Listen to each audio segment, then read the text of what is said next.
Hello and welcome again to my channel, and we're day number 7 with our Maker Advent Calendar. So day number 7 here, box number 7. Let's see what's in there. So box number 7 consists of a Mini PIR sensor and 3 male-to-male jumper wires. Monitoring motion. Today we're going to be using a sensor that detects motion, allowing our Pico to detect things like people and animals when they are near our project. This is a digital sensor giving us a high signal if movement is detected. We can code this in a similar way to the buttons from day 3 as a trigger for our program.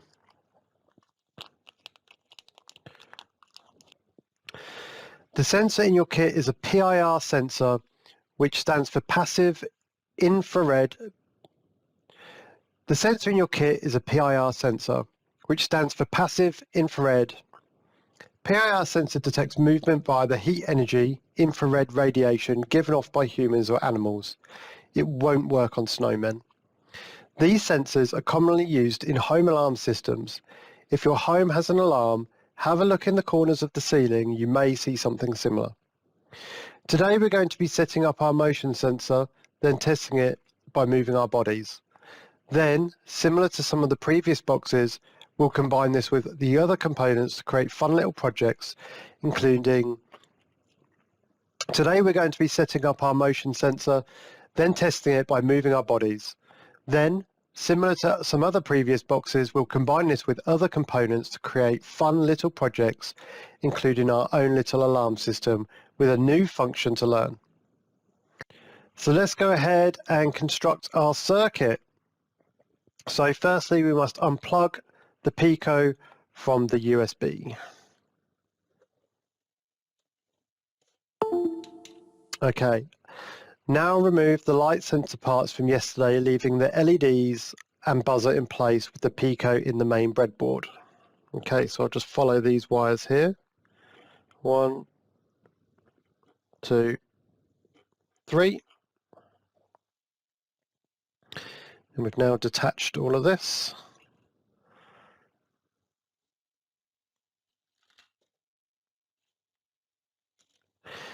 Okay, so now what we're left with here is just the breadboard.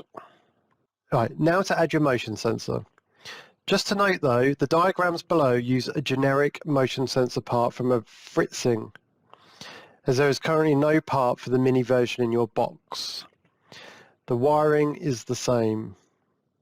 Please hold the sensor at the edges of the green PCB when fitting, as it is a delicate component. The orientation of the PIR pins is very important. Please see the image below with the orientation of the angled pins showing you which side is 3.3 volts and which is ground. The middle pin is for our GPIO pin. Now, fit your PIR to the top of the mini breadboard in the orientation shown in the image above. So I'm just going to get our PIR out of the packet. Now fit your PIR to the top of the mini breadboard in the orientation shown in the image above, with the 3.3 volt pin to the left, as shown below. Now connect the 3 pins to your circuit using the jumper wires. Connect the left pin to the 3.3 volt pin, physical pin 36. So left pin to pin number 36. So we've got 40, 39, 38, 37, 36.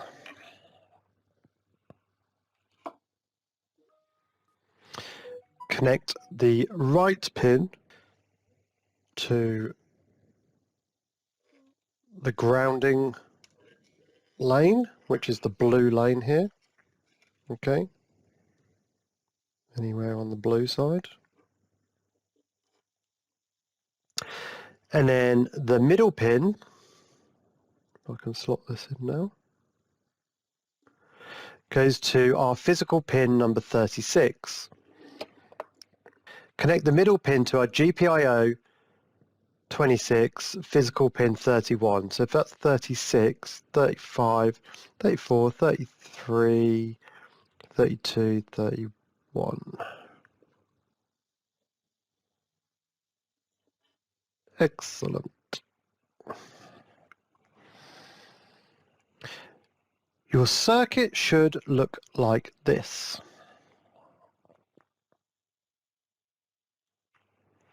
Activity 1. Basic motion sensing.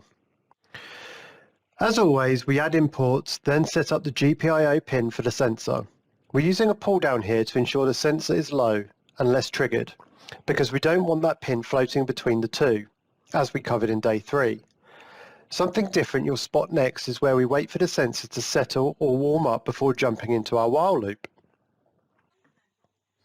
This is good practice with PIR sensors, especially if you have a project designed to run as soon as the microcontroller turns on. It gives the sensor a chance to baseline its surroundings before trying to detect changes. Some more advanced sensors even perform initial self-testing, which can take a minute or two. We allow 10 seconds, which seems to be enough for this sensor. Next, we use a while loop to check for a high signal on the PIR sensor, which then prints "I see you," waits 5 seconds, then continues the loop again. Copy it over to Thonny and give it a whirl. We find that if you sit perfectly still, then wave your hands around, you should be able to test the program without having to leave the room. So let's copy the code, paste it to Thonny, stop, and start. Now you can see in the shell script it says warming up. This will be the 10 seconds. Now it says the sensor is ready. And if we wave, it says, "I see you."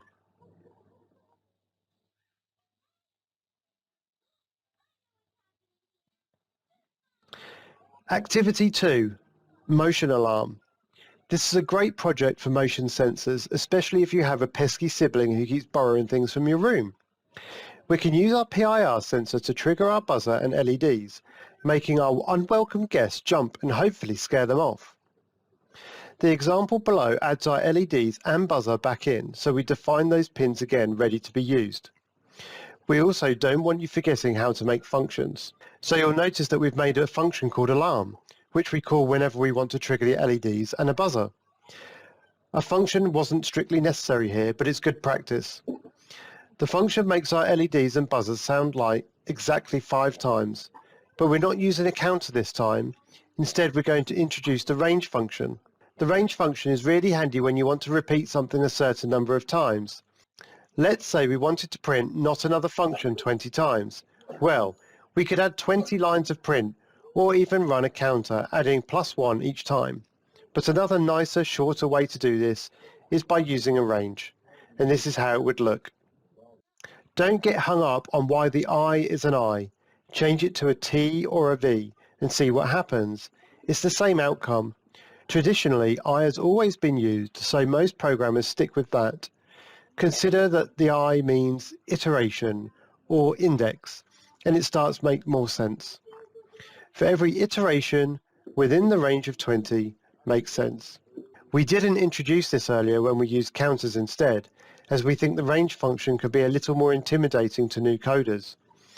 You can also add values within the brackets to set the range steps, but we'll stick to the simplest usage for now. We turn the buzzer volume up before the range function, and we turn it back down afterwards. Notice the placement and indentation of the lines, keeping them outside of the range function. We also have a line at the start of our program to make sure the buzzer is always off before we begin. Okay, now that we understand what range does, copy the code below over to Thonny, run it, and sit very still or leave the room for 20 seconds. When you come back in, you should set off the alarm. So let's copy the code, paste it into Thonny, stop and start the service. So it's now warming up again.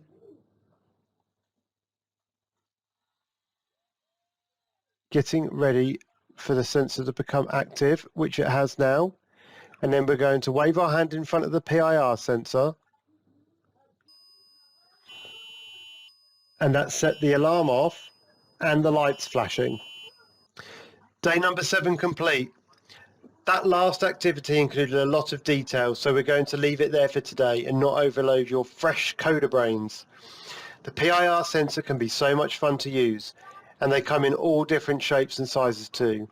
You'll be making your own home security system in no time. So what have we covered today? We have covered how to build a circuit with a PIR sensor, learned how to use a PIR sensor with Micropython and the Pico. We have created a mini alarm system and learnt about the range function. Thank you very much for joining me today, and I'll look forward to seeing you tomorrow for day number 8.